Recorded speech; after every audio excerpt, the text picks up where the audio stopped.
Muy buenas noches a todos, comunidad. Ya están por ahí todos. Vamos a comenzar, por favor. Justicia, Tributo y Equidad, una vez más, les agradece el conectarse a una conferencia más de este mes de enero. Hoy tenemos una conferencia que nos va a impartir el licenciado Enrique David Ogas Díaz, quien ya se encuentra por ahí, me parece que ya lo vi. Ah, buenas noches. Hola, buenas noches. ¿Cómo está, licenciado? Un gusto estar con ustedes. Muy bien, muchísimas gracias. Muy bien, les voy a leer un poco de la carrera del maestro el día de hoy. Tiene su licenciatura en Derecho con modalidad de concentración en Derecho Corporativo Internacional y área menor en el mundo del desarrollo humano por parte de la Universidad orgullosamente de Monterrey. Universidad de Cádiz, Programa de Derecho Internacional, Diplomado en Derecho Energético y Sustentabilidad por la Universidad de Monterrey, Diplomado en Sistema Penal Acusatorio en México por la Escuela de Jurisprudencia de Monterrey, así como un taller práctico en el Sistema Penal Acusatorio en México por la Escuela de Jurisprudencias de Monterrey, una especialidad en Derecho Penal Económico por el Instituto de Estudios Bursátiles de Madrid, una especialidad en Juicios Orales por la Universidad de Monterrey y un diplomado en Derecho de los Daños en el Centro de Carbonell. Y pues así damos inicio y damos paso, por favor, maestro, le escuchamos. Bueno, me presento, soy Enrique David Ogas Díaz. Como lo mencionó la compañera, pues estudié en la Universidad de Monterrey. He hecho prácticamente toda mi carrera profesional, más de 15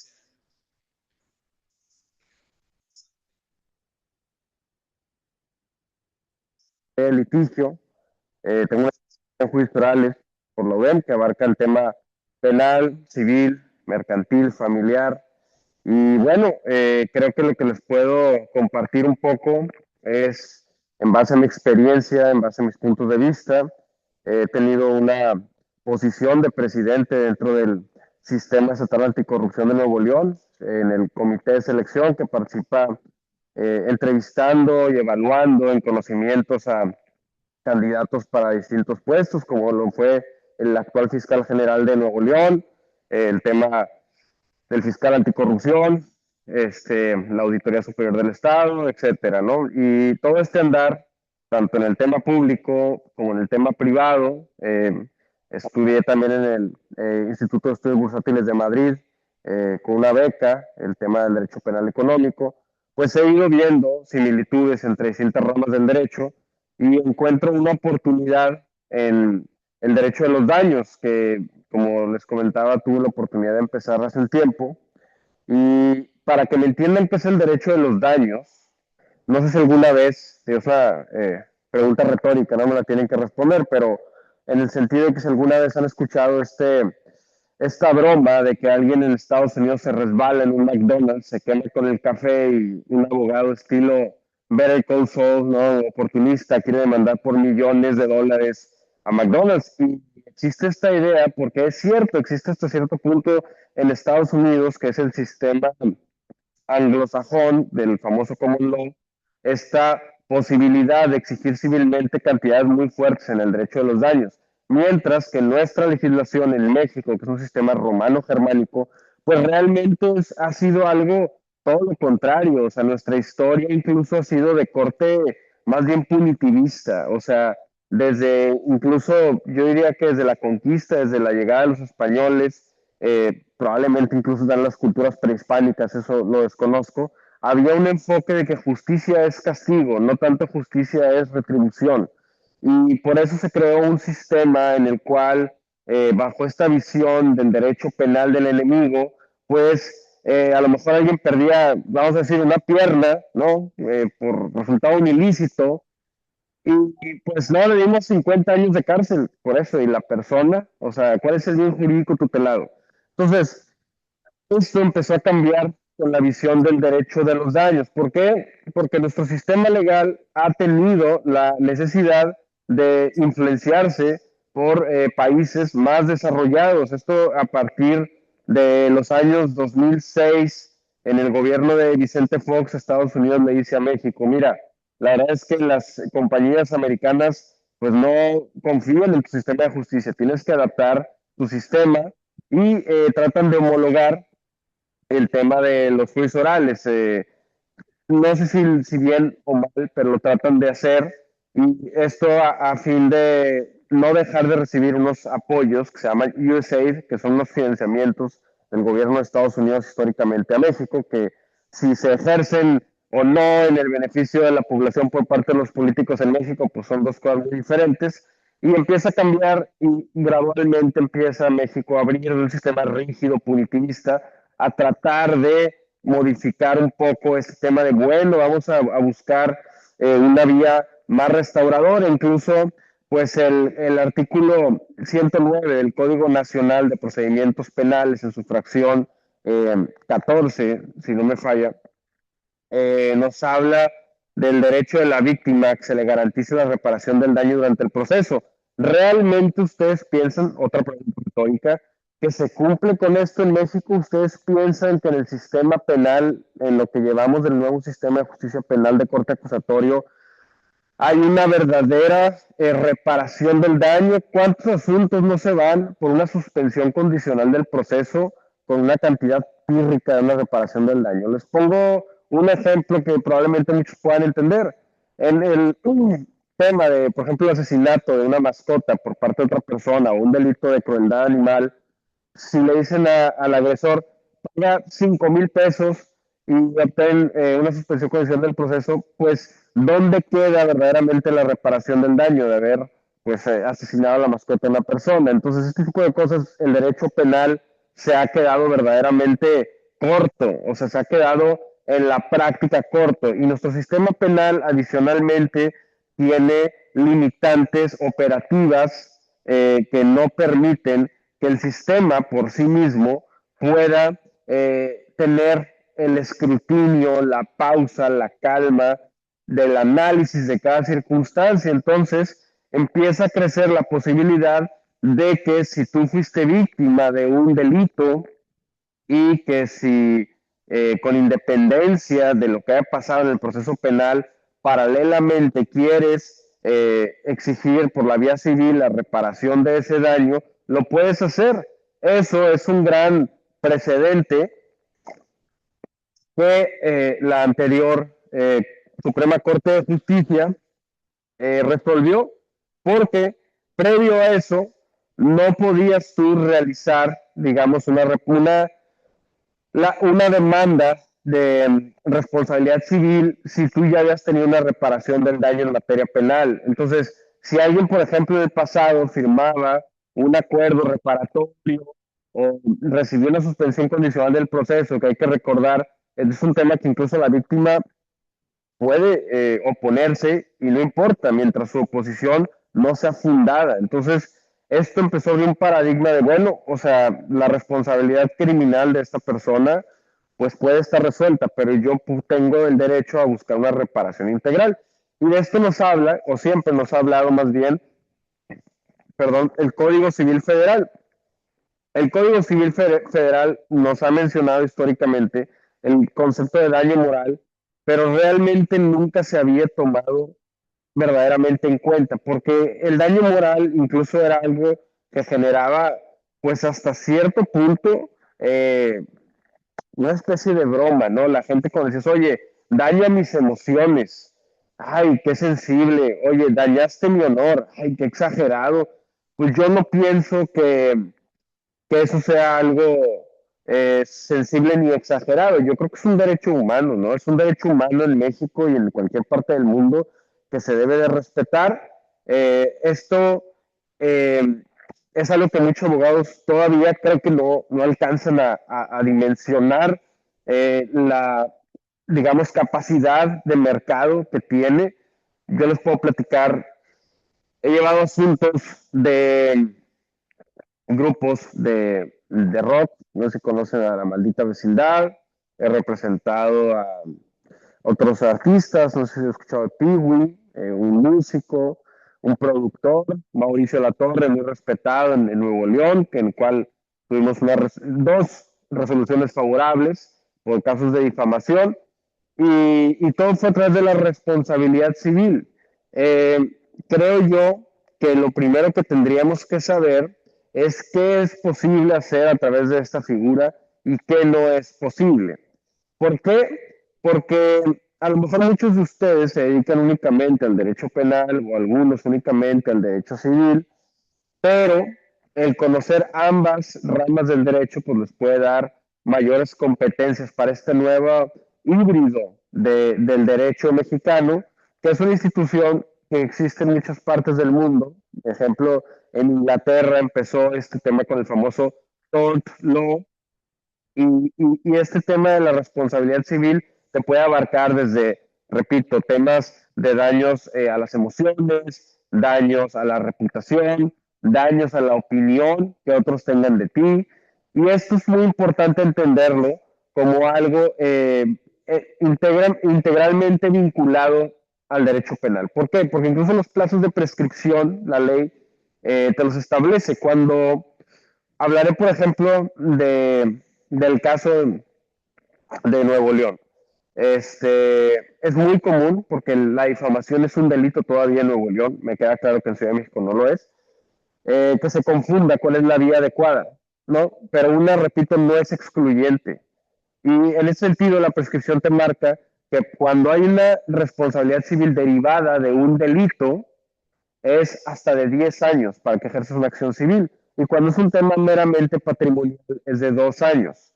Ahora, hay que entender un poco este tema de la diferencia entre un hecho ilícito y un delito.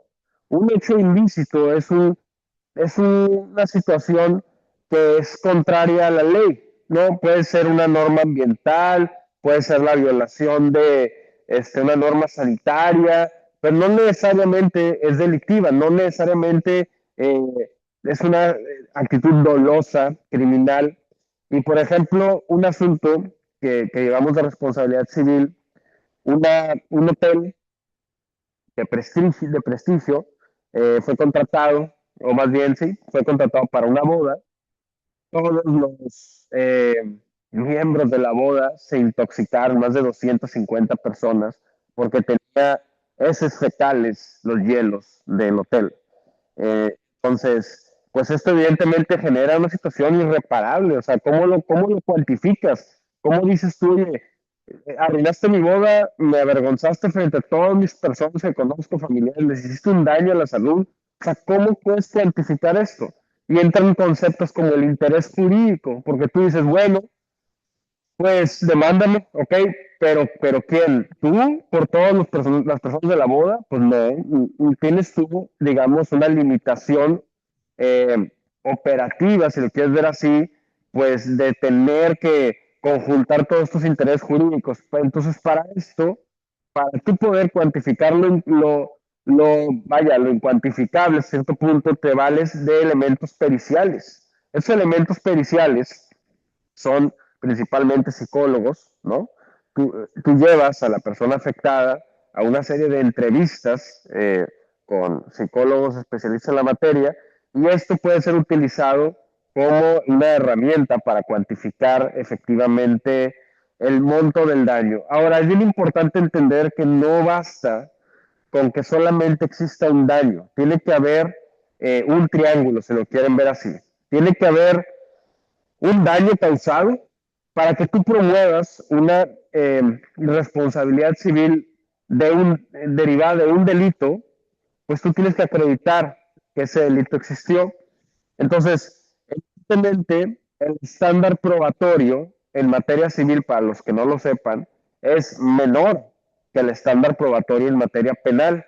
En materia penal, se habla de que el artículo 316 del Código Nacional de Procedimientos Penales, que establece, digamos, el estándar probatorio para el auto de vinculación a proceso, te habla de elementos mínimos.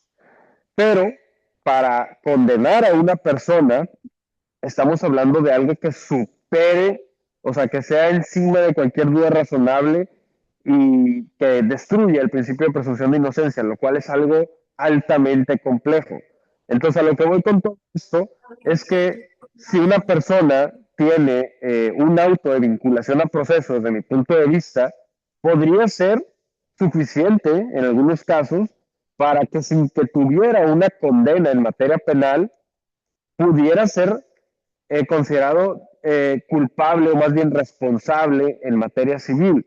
Entonces, la responsabilidad civil hay que entenderla como una vía paralela al derecho penal que utilizando todo lo que el derecho penal, eh, digamos, no es eficiente en restaurar, brinde justicia restaurativa a la víctima. Esto se generó, repito, porque en materia penal, muchos ustedes, algunos de ustedes es litigante y quiere en una audiencia de lo que sea, en el momento procesal oportuno, pedir que a la hora de, no sé, establecer una individualización de una pena o una suspensión condicional del proceso, consideren el daño moral, pues el juez en materia penal les va a decir que no, les va a decir no, pues yo únicamente puedo valorar un dictamen en psicología emitido por la fiscalía y esto pues resulta una insuficiencia muchas veces y esto es un tema de estricto derecho. El juez no puede ir más allá de lo que la ley le permite. Entonces, es muy importante que aunque seas penalista, conozcas que tú puedes ofrecerle a las personas que estás representando una mejor solución, una salida que complemente y que brinde justicia. Y que además, como les he venido planteando, requiere hasta cierto punto de un menor grado de estándar probatorio para obtener una resolución favorable. No estoy hablando de que sea un trámite, por supuesto que no, pero definitivamente el estándar probatorio más alto del derecho es en un juicio oral en materia penal. ¿Por qué? Por el bien jurídico tutelado que está en juego. En este caso, el tema de la libertad, que como bien lo dice, es mejor eh, una persona culpable en libertad que un inocente en la cárcel. Entonces, bajo esta premisa, es complejo obtener una sentencia condenatoria. Entonces, hemos ido evolucionando y también hemos ido avanzando, tener un sistema de precedentes en nuestro país.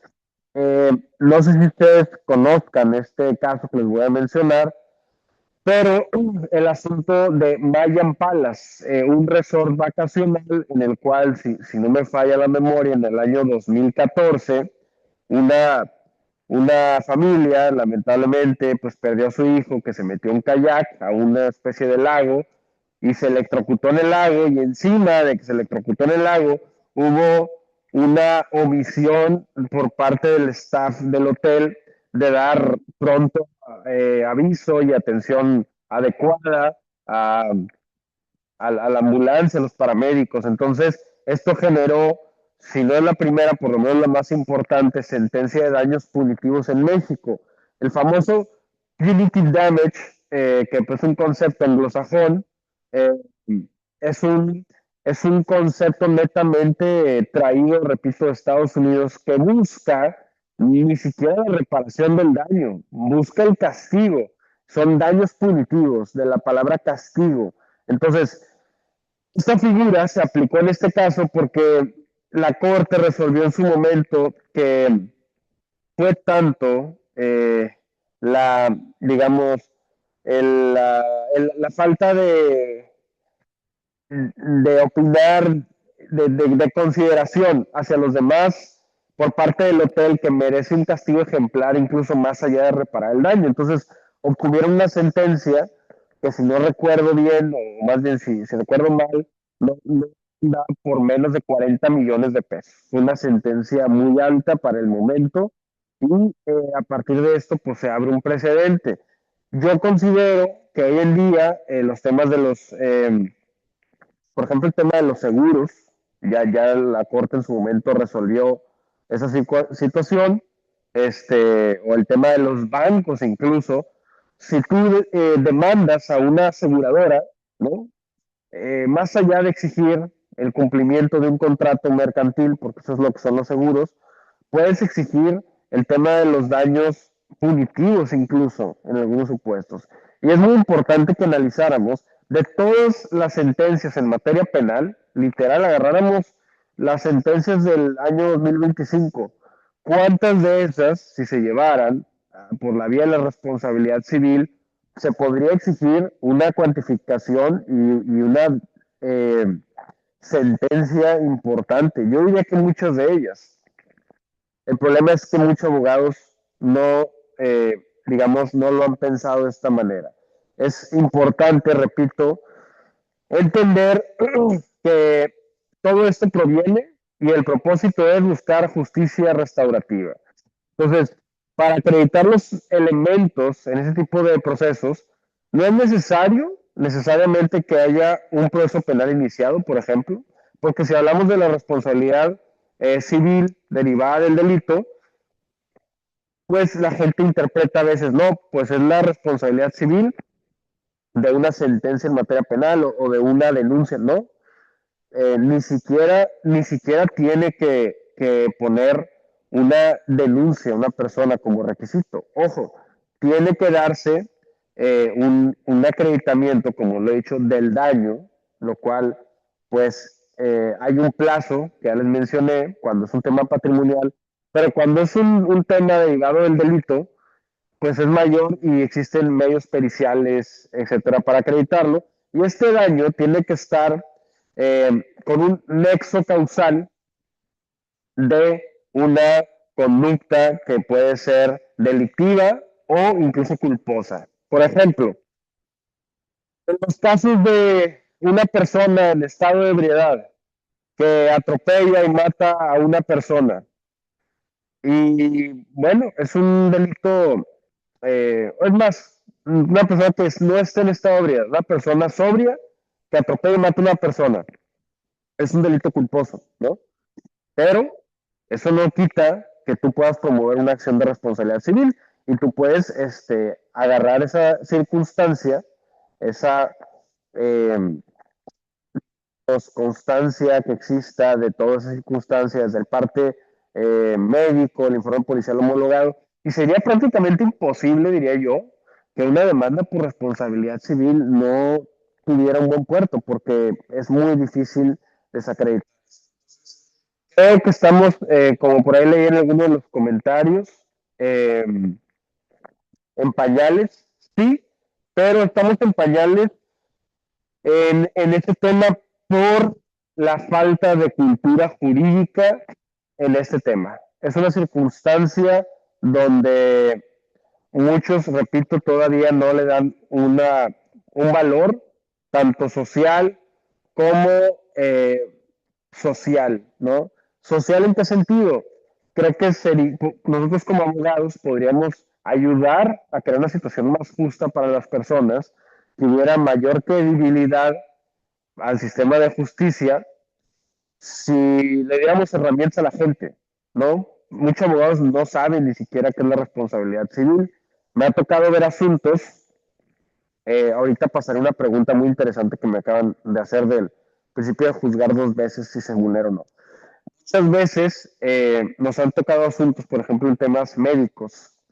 La ignorancia de muchos abogados, temeraria diría yo, hace que quieran llevar siempre todo por la vía penal. Oye, una persona tuvo una situación, vamos a llamarla incorrecta en su atención médica. No, vamos a poner una denuncia. Realmente, para que este tema en materia penal pudiera ser siquiera materia de imputación, tendría que acreditarse una conducta dolosa o omisa. Y si llegase a solicitarse la imputación, dudo mucho que acabe en una sentencia condenatoria, porque tendría que ser un asunto donde se ha logrado, por ejemplo, cuando existe una usurpación de profesión.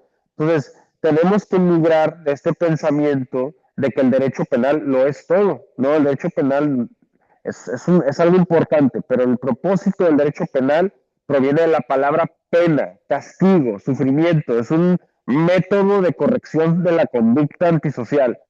pero eso, operativamente hablando, está demostrado que no es efectivo para la restauración del daño. Incluso creo yo que como modelo de negocio para muchos abogados en asuntos que podrían a lo mejor no ser los más grandes, podrían resultar útiles. Les pongo un ejemplo. Si una persona que está empezando en su profesión o está empezando en este tema del derecho de los daños, quisiera explorar esto, podría ir con la N mil cantidad de víctimas en este país que no tienen para pagar un abogado y cobrar un monto de la sentencia obtenida. Hay muchísimos precedentes que han ido curtiendo este modelo del derecho de los daños, como el Radilla Pacheco, el famoso caso del campo algodonero versus México, en los que la misma Corte Interamericana de Derechos Humanos, eh, hay una pregunta que te voy a responder. Eh, Dice que no se trata únicamente la reparación del daño de darle dinero a una persona. La reparación del daño, atendiendo a su raíz etimológica, te habla de tratar de dejar las cosas en el estado en el que estaban antes de que ocurriese una conducta, digamos, delictiva. Volviendo a una pregunta que me hicieron, que a mí que a mí me pareció interesante, que es que si no se vulnera el principio de juzgar dos veces, no se vulnera y te pongo, bueno, esto no solamente en nuestro sistema legal, sino entendiendo que es algo importado de los Estados Unidos. A ver, el famoso caso de O.J. Simpson. O.J. Simpson, un jugador de la NFL que posiblemente mató a su esposa con total impunidad, obtuvo una sentencia absolutoria en materia penal en Estados Unidos por lo mediático del asunto, pero fue sentenciado en materia civil. ¿Por qué no se vulnera jurídicamente, o por lo menos desde mi punto de vista, este tema de juzgar dos veces? Porque se juzgan cosas diferentes. Porque el principio de juzgar a una persona por cargos criminales, pues abarca únicamente un concepto de una sentencia en materia penal. Y si bien puede ser la misma conducta, estamos hablando de que las pretensiones son diferentes. Entonces yo considero que no, que no hay una contradicción en ese aspecto, porque estamos hablando de valores diferentes y este principio pues divide bien esas áreas del derecho. Una pregunta que dice, ¿cuál es la diferencia entre la responsabilidad civil y la reparación del daño? Pues bueno, la responsabilidad civil, que puede ser objetiva, subjetiva, extracontractual, contractual, es, digamos, la vía que te ofrece el derecho para sancionar la justa indemnización que una persona tiene que hacer a otra por haber actuado de manera imprudente, digamos, ilícita o incluso delictuosa, ¿no? Y la reparación del daño es un concepto en materia penal que básicamente te habla de la sanción que va a tener un delincuente para una sentencia condenatoria o el obtener un beneficio como es una suspensión condicional del proceso. Es decir, la responsabilidad civil es la vía para canalizar la reparación del daño, que puede ser también obtenida en materia penal, pero, repito, pues creo que si ustedes hablan con la mayoría de las víctimas en materia penal, ninguna puede hablar o muy pocas de verdadera satisfacción. Yo les pongo algunos precedentes porque creo que muchas personas que dan conferencias, pues a lo mejor se pueden citarles pues codificación y números de tesis, Pero lo importante para mí, como la persona que está dando esta plática, es que quien me vea lo entienda, que entienda los conceptos. Yo en lo personal creo que es importante que en materia de responsabilidad civil quede muy en claro que tú puedes llevar esta vía con independencia de una sentencia condenatoria, con reglas, digamos, de valoración más amplia, con conceptos adicionales. Por ejemplo, un asunto icónico que llevé en Nuevo León, que fue el caso, por lo menos el que yo sé, que ha tenido el impacto más grande de casos de maltrato y crueldad animal. Unas mujeres salieron a pasear con su perro y pues unos tipos acosaron a estas mujeres, el perro brincó a defenderlas y asesinaron al perro, ¿no? Lo acuchillaron, un perro muy pequeño, y los tipos eran ni siquiera, pues, eran doctores, esperaría más de estas personas por su profesión aparentemente, y había pues una serie de videos y estaba todo muy bien claro, pero por el tipo de asunto, pues no se le daba una valoración adecuada. Este tema eh, se llevó una vinculación a proceso, se vinculó a proceso a las personas y en el debate de la suspensión condicional del proceso incluimos peritajes privados, incluimos el peritaje de la fiscalía. Obviamente, los peritajes privados suelen tener una sensibilidad mayor, diría yo. A veces creo que los dictámenes de la fiscalía en general en México pecan de dos cosas.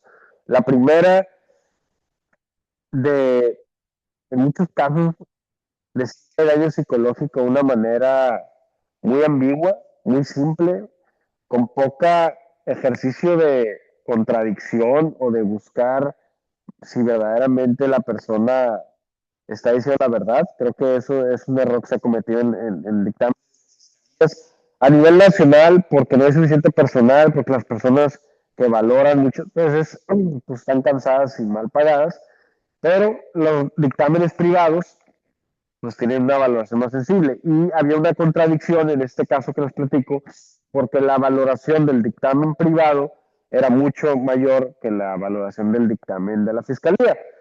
Se tuvieron alrededor de, no sé, 10 intentos donde la parte, en este caso, los imputados eh, vinculados al proceso, pues lo intentaban, la suspensión condicional, y generaba un debate muy extenso por parte de un servidor sobre por qué no era procedente, ya que no se establecía este, a lo que establece el Código Nacional, que se hubieran cumplido todos los requisitos de una adecuada reparación del daño. Y pues efectivamente se llevó un monto de más de, creo que fueron más de 300,000 pesos en su momento. Mucho fue exagerado, pero evitó esta necesidad de irnos a la vía de la responsabilidad civil. Y no se hizo, pero se pudo haber hecho, y fue de los pocos casos donde yo realmente considero que una víctima obtuvo una reparación adecuada, ¿no? Ahora, no hablemos de casos de delitos sexuales, por ejemplo. Yo considero que deberían de ser cuantificaciones de millones de pesos, y muchos tipos podrían decir, ay, claro que no, ¿cómo millones? Pues no cometas esos delitos, no sabes el trauma que le hace a una persona, y nos lleva a una disyuntiva, porque como bien sabemos, desde un tema constitucional, nadie puede ir a la cárcel por adeudos de carácter civil. Entonces, pues la insolvencia resulta un gran protector y en muchos casos un generador de impunidad a la hora de la reparación del daño, ¿no? En muchos temas en México también tendríamos que valorar desde esta óptica. Eh, Otro asunto en materia de responsabilidad civil muy importante, escritor muy prominente en Nuevo León, era maestro de una universidad privada muy prestigiosa, y ese profesor tenía intereses comerciales porque escribía y vendía sus libros, decía cosas con un medio de comunicación, al parecer con una persona aparentemente vinculada a un medio de comunicación, y cuando esos intereses pues, fueron alineados, casualmente, casualmente alguien hizo un blog anónimo diciendo que el profesor era un pedófilo, que era un monstruo, que era un violentador sexual, pero no hubo ninguna denuncia nunca. Nunca hubo una persona que fuera a la fiscalía a decir, esta persona cometió un delito sexual en mi contra. Entonces, se hizo un escándalo y una mujer que se autodenominó feminista, que yo más bien diría oportunista, empezó a poner editoriales en el periódico Reforma que el maestro era un monstruo, un pedófilo, sin ningún beneficio de la duda, sin ninguna corroboración de hechos, nada, ¿no? Simplemente un ataque directo y permanente, el maestro pierde su trabajo, sus hijos pierden pues las becas que tenían, se vuelven, incluso llama a la estigmatización de esta persona, o sea, lo destruye totalmente, ¿no? Pasan los años, nos busca y promovemos una demanda por responsabilidad civil. Esta demanda por responsabilidad civil, respondiendo a lo que me están diciendo, pues llega cuando esta mujer se había convertido en secretario de gobierno en el gobierno de Samuel García. Y siendo ella secretaria de Estado, pues la llevamos, porque como bien saben, el fuero que un funcionario puede tener, pues no abarca cuestiones de índole civil, y estando ella en ese puesto, pues tuvo que someterse a la confesional por posiciones y a ser interrogada, y a final de la primera instancia, no exhibió ni una sola, eh, digamos, prueba eh, que acreditara que sus dichos fueran ciertos. Tuvo en segunda instancia una sentencia condenatoria. Y ese tipo de temas de la responsabilidad civil también han pasado en temas médicos. Eh, comenta una persona, Eduardo Carrión, en caso de insolvencia, la Ley General de Víctimas establece la compensación subsidiaria, que es en simples palabras ser el sentenciario para la reparación del daño.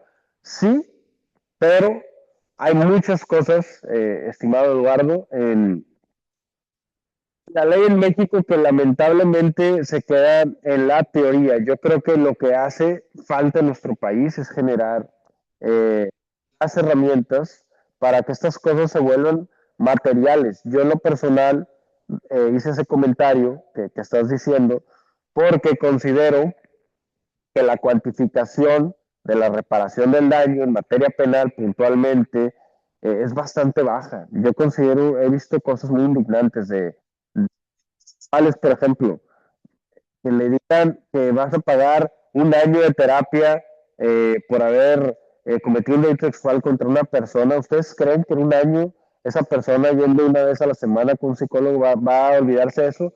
Pues por supuesto que no. Entonces, me parece que si se les pusiera una verdadera monto de reparación del daño de 10 millones de pesos, de 50 millones de pesos, pues sí, aunque a muchos les parezca exagerado, pues más exagerado es atreverse a cometer estas conductas. Generaría un debate en México de que pues la justicia es un tema de ricos, ¿no? Que los pobres son los más afectados. No, no es un tema, en mi opinión, de dinero, es un tema de buscar priorizar la justicia restaurativa, y por eso el derecho de los daños está siendo una canalización, yo no sé si intencional por el legislador o no, porque no tengo mucha esperanza en los legisladores en México, nunca la he tenido de ningún partido político. Hay algunos que conocen de derecho, yo sostengo que deberían ser abogados, no por un tema de que yo lo sea, ni ustedes, sino por el tema de el conocimiento de la operatividad. Me parece que estamos lejos de establecer cuál es el bien jurídico tutelado al que debemos aspirar. ¿Por qué hacemos juicios? ¿Por qué hacemos procesos legales? ¿Por qué llevamos a cabo todas estas cosas? ¿Cuál es la finalidad? Y nos lleva a un principio histórico que les dije. Desde las épocas posteriores a la famosa conquista, eh, se cambió la idea. Ya no era tanto tú dañaste a una persona, tienes que repararlo. No, se transformó en tú ofendiste a la corona y como tú ofendiste a la corona, tienes que tener un castigo. Y la víctima pues, ahí quedaba, ¿no? O sea, quedaba bailando. Y fue el derecho en México creciendo con esta visión obtusa de que nada más lo que importa es generar un castigo. Y esto, por eso me parece, nos ha llevado a tomar decisiones equivocadas en materia de impartición de justicia históricamente. Yo creo que vamos por un camino, oh, 15 años, se ha avanzado algo. Vamos a ver qué sucede con esta nueva etapa de la justicia en México, pero yo pienso que lo correcto es también despresurizar el sistema de justicia penal. ¿Por qué? Porque también las fiscalías tienen una carga de trabajo insostenible y esto no genera condiciones de justicia adecuadas. Creo que tiene que, este, creo que tenemos que dejar para la materia penal los asuntos, digamos, de mayor gravedad y que si podemos despresurizar el sistema con otras situaciones lo hagamos. ¿Como cuáles? Los métodos alternos. Lleva mucho tiempo nuestro sistema de justicia tratando de buscar que los métodos alternos despresuricen el sistema. No hay cultura en nuestro país. La gente nos contrata a los abogados con el deseo orgulloso muchas veces de ganar, no de buscar justicia de una manera objetiva, ¿no? Ya no hablemos incluso de materias como la materia familiar. Entonces, creo yo que tenemos que hacer este tipo de cosas. Creo que el legislador tiene que hacer algunas modificaciones al Código Nacional de Procedimientos Penales, como cuáles, pues la acción privada por particulares, a mí me parece una buena iniciativa. Hay delitos, en mi opinión, los que son de índole patrimonial, que podrían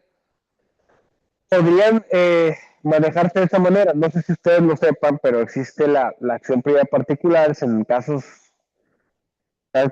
eh, pocos, en los que una persona puede, sin la necesidad del Ministerio Público, ir directamente a llevar su causa para solicitarle a un juez de control una eh, sentencia o una imputación contra determinada persona, pero con independencia de que el legislador lo haya puesto, pues creo que podríamos canalizar que muchos abogados pudieran formular imputación, solicitar el auto de vinculación al proceso, llevar un proceso sin la necesidad de la fiscalía, mientras la fiscalía no tenga en México las suficientes capacidades operativas de atender casos menores, vamos a decir un delito en Nuevo León, las injurias como tiene para atender un secuestro. Entonces, la responsabilidad civil se pretende hacer, toda la bibliografía que me están mencionando. Eh, yo escribí un artículo, me pidieron escribir para la Academia Neolesa de Ciencias Penales, me disculpan porque estoy un poco mormado, eh, sobre este tema. Y ese artículo es gratuito y lo pueden encontrar. Yo pienso que también, digo, por citar algunos libros o contenidos que pueden utilizar, eh, hay un libro que se llama La orfandad del daño moral, caso Tabasco. Eh, la naturaleza jurídica de la responsabilidad civil ex delito o cómo resolver la cuadratura del círculo, es un libro de Horta Libarra del 2014. Y en general, yo creo que tratar de utilizar el derecho comparado es una buena herramienta. Yo creo que si entendemos el derecho eh, o el tema de la responsabilidad civil en Estados Unidos, podremos ir adelante hacia lo que el legislador eventualmente tendrá que hacer en México. Hay mucha cerrazón desde un punto de vista tradicionalista, que incluso meten, desde mi opinión, hasta emociones nacionalistas, cuando les lo que están haciendo en Estados Unidos. Pero, pues es un tema de eficiencia, ¿no? Yo creo que eso es lo que pueden hacer si quieren cultivar. Hay buenos eh, autores, el mismo Miguel Carbonell, que es pues una persona que si bien se dedica a la academia, me parece que tiene una idea clara y hay que entender la responsabilidad civil, ya para ir cerrando ese tema, como la vía que ha creado el derecho, en la cual una persona que ha llevado una causa en materia penal o que ha sido víctima de un hecho ilícito, que como repito, delito, porque puede ser la violación de una norma ambiental, la violación de eh, eh, la violación de un permiso de construcción de un vecino, ¿no? Que no tuvo un permiso, imagínense, un vecino que no tuvo un permiso de construcción o que se excedió y luego un accidente en la obra y te afectó patrimonial o personalmente, todo eso puede ser materia, ¿no? Y la manera de probarlo, que también lo habían puesto aquí, dice,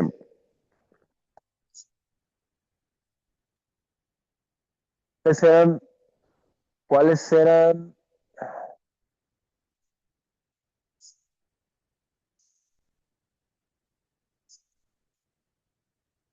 Buenas noches, maestro? ¿En qué se basan para establecer los montos de la reparación del daño? ¿En qué caso lo que comenta el perro? Muy bien, esa es la pregunta. ¿Qué te basas? Tú, al tener una persona que fue víctima de un delito, de un hecho ilícito, analizas si estás hablando de un daño patrimonial o de un daño a lo intangible. ¿Qué me refiero? Si hablas de un daño patrimonial, hablas de un daño a una cosa. Entonces puede ser un bien inmueble o un bien mueble y tú contratas a un ingeniero, a un arquitecto, a X especialista para que te emita un dictamen sobre el valor de esa cosa y el valor de regresarla a su estado original, si es que es posible, o el valor de conseguirla toda de nuevo, ¿no? Esos son temas patrimoniales que es más sencillo, porque las cosas tienen un valor.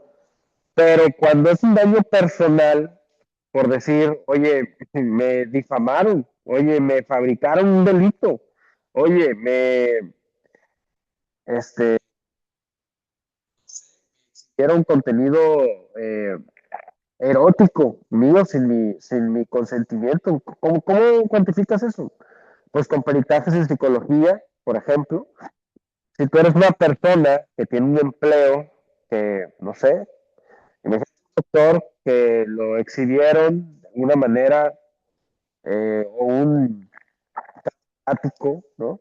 Pues cuantificación, oye, pues mira, yo ganaba anteriormente esto y como mi prestigio se ha visto dañado, pues yo hubiera ganado probablemente esta cantidad de dinero si esto no hubiera pasado. Entonces ya no hablas únicamente de una pericial en materia de psicología, hablas de una pericial también en tema de finanzas, ¿no? Hablas de una pericial pues de temas numéricos, ¿no? Entonces estas cuantificaciones se derivan netamente de la opinión de expertos, porque en una primera instancia es acreditar que te han dañado, lo cual perfecto, pero el reto radica en cuantificarlo. El tema de la pregunta de Brenda DSN, el tema de cómo no se basó el tema de la reparación del perro, pues primero, digo, no sé para ustedes, para mí, pues los perros son un miembro más de mi familia, no son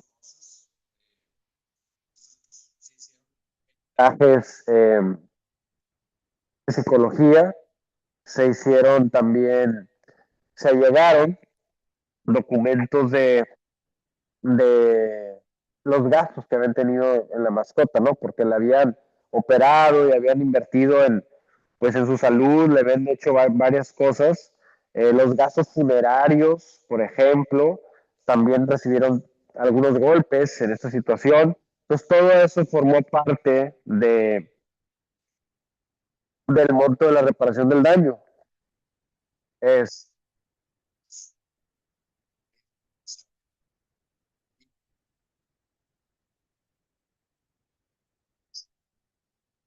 si el demandado incumple una sentencia en materia de responsabilidad civil, pasa a materia penal, no. Buena pregunta. Y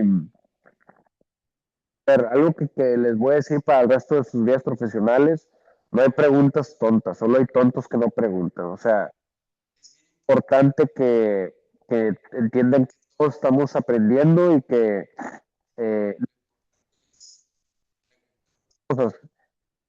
Tú promueves un proceso civil, es un proceso autónomo. El proceso civil no puede tener una consecuencia penal. Entonces, digamos, tú puedes promover un proceso de responsabilidad civil con independencia del proceso penal. Imagínate que tú pusiste una denuncia o no la pusiste, lo que sea, eso es una vía. Tú abres otro camino. Y si esa persona no cumple con la sentencia en primera instancia, pues pasa como en cualquier otro asunto en materia civil. O sea, literalmente el juez, una vez que esto cause firmeza, que ya no haya nada por resolver, apelación, amparo, lo que sea, este, pues a la Comisión Nacional Bancaria de Valores, al Registro Público de la Propiedad del Comercio, a control vehicular, pues la cuantificación de todos los bienes de la persona que ha perdido el juicio para congelarle cuentas bancarias, para ponerle gravámenes a un inmueble, para eventualmente pues rematar un proceso de ejecución. Eso es como esto caminaría en materia civil. Obviamente si la persona es insolvente, no es hacer nada. Un tema importante en uno de los asuntos que hemos llevado con éxito, un productor de televisión, eh, estos procesos pedimos como parte de los puntos petitorios de la demanda que la persona que lo difamó se disculpara públicamente en los mismos canales donde lo había difamado. Y lo tuvo que hacer. ¿Cómo se inicia una demanda civil para reclamar la reparación del daño moral, físico, es decir, daño total? Ok, pues mira, tienes tú que, como cualquier demanda, revisar los plazos de prescripción, hacer la elaboración de la misma, y ya la reclamación depende de temas periciales. O sea, tú tienes que ir cuantificando dentro de tu demanda con total claridad el hecho de que fulanito atropelló y mató a mi mamá, con independencia de que haya sucedido lo que haya sucedido en materia penal, me dañó a mí eh, moralmente, en mis emociones. ¿Por qué? Porque perdí a mi madre, que tenía una gran relación con ella, bla, bla, bla. Y yo me hice una pericial por el perito en psicología, con cédula profesional, tal, tal y tal, y establece en su dictamen que requiero de 5 millones de sesiones, de ejemplo exagerado, ¿verdad? Físico, oye, ha pasado en temas de negligencia médica. El doctor me operó y se equivocó y me cortó un dedo y yo quería ser pianista o yo iba a ser beisbolista y si hubiera sido beisbolista pues hubiera ganado tanto dinero y ahora no lo voy a ganar. Entonces, digamos, todas esas cosas las puedes poner en una misma demanda. O sea, no tienes que hacer una demanda por el daño psicológico, por el daño físico, sino dentro de la misma demanda, pues una cuantificación absoluta, pero especificando las cosas. Y repito, todo lo que no esté respaldado, el juez no lo puede considerar. Es bien importante que entiendan algo, quienes litigan en materia penal. En materia penal, pues no existen los gastos y costos. Tú promueves una denuncia y no puede, no acaba la sentencia condenatoria, lo que sea, pues ni modo. En materia civil, la mayoría de los casos, si tú promueves una demanda y no la ganas, te pueden condenar a pagar de acuerdo a lo que estás pidiendo. O sea, si tú promueves una demanda por 100 millones de pesos y no la ganas, pues pueden cosas. ¿Qué es lo que se hace en la práctica? No pides cantidades inicialmente, pides que se decrete la existencia del daño moral, pides que se decrete la existencia de daños punitivos.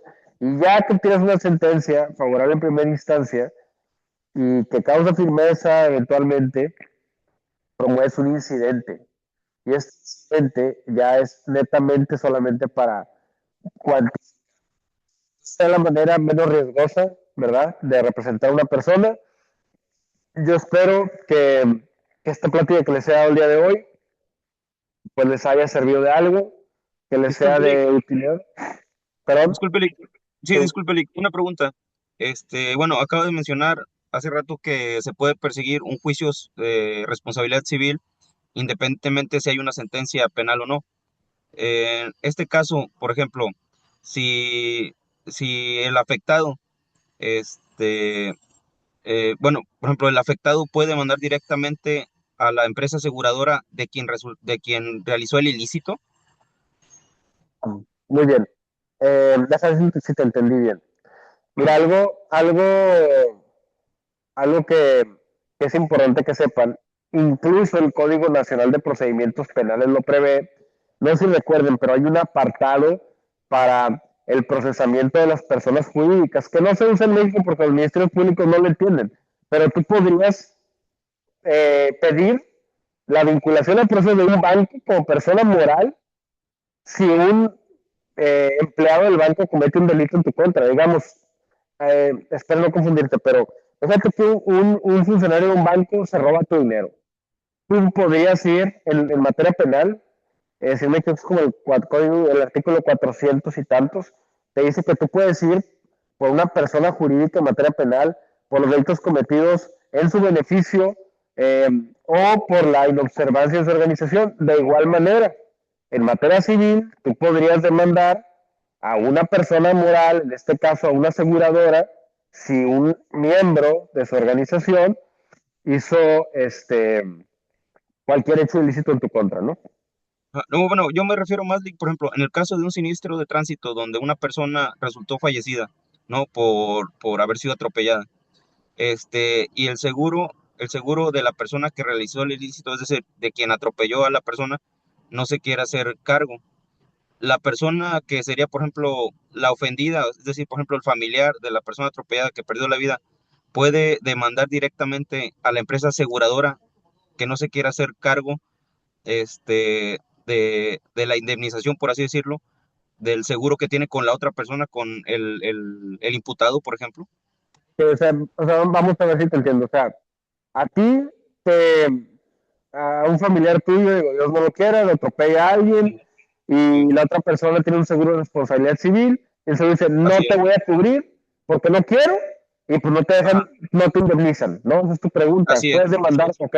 Pues Ajá. es interesante. Podrías hacerlo, yo en lo personal creo que sí, demandando a, a la persona que generó el accidente y a la aseguradora, ambos en una misma demanda. Ok. Y la otra, ¿qué dictamen es mejor para reclamar una indemnización más cuantiosa? ¿El de proyecto de vida o el de matemática actuarial? Depende del asunto. O sea, si por ejemplo estás reclamando un tema patrimonial, pues el de proyecto de vida, pues puede servirte, pero realmente no es lo mismo que, por ejemplo, que para un tema de un daño personal, oye, me quedé estéril, ¿no? O sea, entonces, a lo que veo es que no hay una situación como en el sistema tradicional de la prueba tasada. Esto vale uno, esto vale dos. No, aquí es de acuerdo a las circunstancias. Tienes que tener esta capacidad y esta astucia como abogado de ver cómo puedes cuantificar la mayor cantidad y literalmente ser creativo en explicarle con mayor amplitud a la autoridad el daño causado, ¿verdad? Entonces, digamos, no hay reglas, no hay reglas, es una libre valoración de la prueba de la persona juzgadora. Ah, ok, ya está. Muchas gracias, Lick. Había por ahí una, pero vamos a ver. Sí, que está casi latino. Artículo 421, Código Nacional. La víctima está acusando con mentiras y está pidiendo reparación de daños, pero no se lo digo lo que en su demanda. Bueno, eso no te entendí, pero algo muy importante. En Nuevo León, no sé dónde me estén sintonizando, pero en Nuevo León hay un delito que se llama calumnias, que mucha gente asocia las calumnias a la difamación y no, aquí en Nuevo León la calumnia es un poco ese tema de yo, sabiendo que eres inocente, vine a la fiscalía a denunciarte por algo que no hiciste. Entonces, ahí, digamos que tú estás hablando un poco de falsedades, por un lado, pero también de calumnias. Entonces, ahí tú podrías, primero tendrías que esperar a que te absuelvan de ese delito. Ya que cause firmeza, tú deberías promover una denuncia por calumnias y a la par, sin esperar de la otra vinculación al proceso de nada, promover una denuncia por responsabilidad civil por ese daño. Y ahí sí podrías meter el proyecto de vida, el daño reputacional y obviamente tratar de acreditar el dolo sería el mayor reto, porque no te has sentenciado por una denuncia significa que lo puedes pedir, tienes que acreditar lo que la ley define como real malicia. Eh, Tenemos una pregunta por parte de la licenciada Brenda. Adelante, Lic. ¿Qué tal, Lick? Buenas noches. La pregunta es respecto al tema que tocó del maestro, si mal no recuerdo, que le hacen una difamación en un blog, en internet. Mi duda es aquí, Lick. Al inicio comentó que era en anonimato. Ya después fue a través de una persona que hizo publicaciones en varios periódicos. Mi duda es, si fuese al contrario, un ejemplo, hacen una difamación de una persona en redes sociales, pero a través de diferentes perfiles falsos, obviamente, ¿cómo procedería ahí la responsabilidad civil si meramente no se sabe contra quién va a proceder la demanda? Esa es mi duda. Gracias, Liz. se la contesto. Miren, yo les voy a hacer una invitación para que me sigan en mis redes sociales, que son como mi nombre, Vargas Díaz, publico.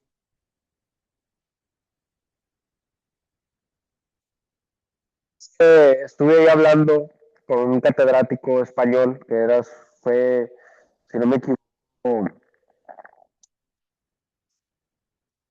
pregunté por los delitos cibernéticos. Y evidentemente en España tienen pues una verdadera policía cibernética donde aunque tú hagas de un perfil falso, pues haz de cuenta que hablan con el operador del internet y dan contigo por el contrato y por una serie de cosas. En México lamentablemente pues no podemos dar todavía con quien haga bots y cuentas falsas. O sea, bueno, yo no lo he visto, ¿no? Y por más que digan que sí, pues la verdad es que yo no lo he visto y hasta no ver, no creer. Entonces, habría una limitación desde mi punto de vista en la materialidad de la acreditación de esa responsabilidad civil. Yo creo que hasta el día de hoy, los casos fáciles, donde por lo menos yo he triunfado, han sido de personas que se ven calumniadas en revistas, por ejemplo, el tema de Piwi, que fue en la TV Notas tan,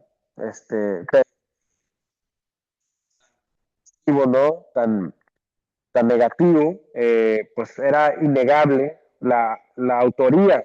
Pero cuando hablamos de una situación de un bot, pues lamentablemente falta eso. Entonces tendría que ser a lo mejor a través de pruebas testimoniales, decir, no, pues estas personas saben y les consta que esta persona hizo sus perfiles y con alguna esperanza remota de pedir oficios a Gmail o a X empresas que puedan ligar eso, pero es muy difícil, lamentablemente. Muchas gracias, maestro.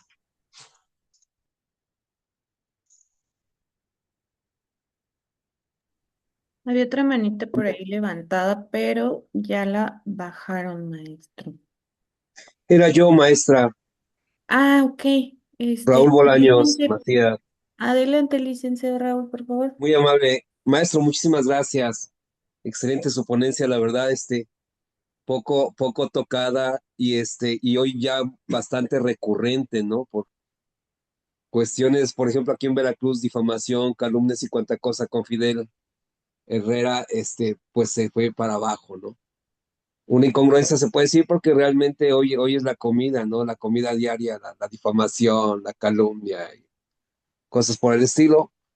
Este, Algo que quiero preguntarle es en este caso, algo que también es muy recurrente, no sé en Nuevo León, ¿verdad? Cómo está la situación, pero aquí desafortunadamente en Veracruz lo que es la fiscalía, no sé a partir de esta nueva administración cómo esté, porque cambiaron de fiscal, pero desafortunadamente el fiscal llevaba tanto, alargaba tanto en este caso los asuntos, que finalmente cosas que pudieran ser de bagatela o que se requiere alguna reforma para acción por particular, por ejemplo, un despojo, una sustracción de infantes, que uno de manera profesional, no sé, en 45 días hábiles tendría una armada la carpeta para uno, para otro de los tipos penales. El Ministerio Público, obviamente, usted sabe, bueno, si no lo sabe, bueno, la situación es que luego es una cuestión pues, de deshonestidad, vamos a hablar lo que es, y se lleva el año, 2 años, 3 años, 4 años, y usted va a tutela de derechos, y yo no es conmigo, no, pues vete al amparo, no es conmigo, es 258 ahí nos vamos. Maestro, usted no sé si le ha tocado en este caso, responsabilidad patrimonial del Estado, y cómo lo cuadra, si lo cuadra usted en este caso por medio del Tribunal Estatal de Justicia Administrativa, o cómo lo manejan allá en Nuevo León. Gracias. Es una excelente pregunta, te felicito. Es un tema que se me fue dentro de es tan extenso este asunto, pero por si no lo sabían, si el Ministerio Público, por ejemplo, te arma una carpeta de investigación, pues vamos a mencionar alguna fabricación o algún asunto, así podemos políticos, no es el caso, pero a ver, se me ocurre el caso de la francesa, que se me va el nombre ahorita, de hace muchos años, y el señor que Florence hace de la Cassel, cárcel, Florence Florence Cassés, gracias, Peralta. a ver, ellos teóricamente hablando, no sé, creo que todavía no ha causado firmeza el asunto porque hay algo ahí de la FGR todavía, pero pues si hubo una fabricación donde literalmente se les fabricó un delito, podrían promover por la vía administrativa la responsabilidad patrimonial del Estado.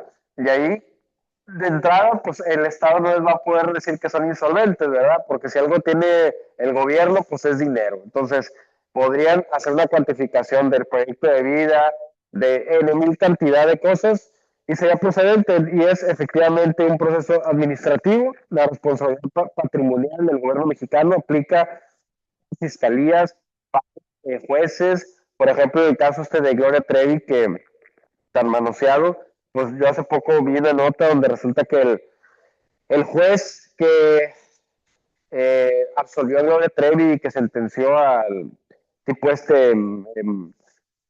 Andrade, pues no era el momento de que la sentencia, el juez no tenía cédula profesional, se graduó como 10 años después.